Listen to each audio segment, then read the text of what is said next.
আমাদের অনেক ভাই আছে একামতের জন্য দাঁড়ায় থাকে। একামতের জন্য হাইয়া আলাল ফালার আগে দাঁড়িয়ে থাকা মাকরুহ। রাসূল সাল্লাল্লাহু আলাইহি ওয়াসাল্লাম দাঁড়াতে নিষেধ করেছে।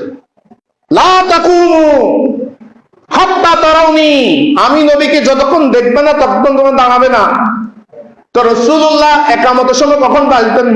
যারা মসজিদে নববীতে নামাজ পড়ছেন তারা দেখেছেন মসজিদের মেহরাব থেকে রাসূলুল্লাহ সাল্লাল্লাহু আলাইহি ওয়াসাল্লাম বর্তমানে রওজা শরীফ যেখানে মা আয়েশার ঘর, সেখানে হুজরায়ে পাক থাকতেন। হযরতে বেলাল দিয়ে অনুমতি নিয়ে, ইয়া রাসূলুল্লাহ একামত দিব কিনা, একামত দাও। সাহাবায়ে কেরাম বসে থাকতেন।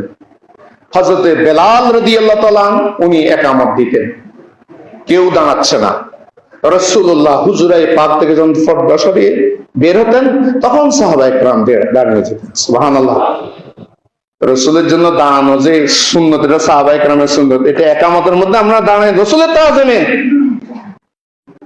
সেজন্য আল্লাহর নবী আগে থেকে দাঁড়াতে নিষেধ করেছেন। তো রাসূল কখন বের হতেন? রাসূল বের হতেন যখন হাইয়া আলাস সালাহ হাইয়া আলাল ফালাহ, তখন দাঁড়ান। সেই জন্য একামতের মধ্যে দাঁড়াতে হয় হাইয়া আলাস সালাহ হাইয়া আলাল ফালাহ বলে, এর আগে দাঁড়ানো মাকরুহ।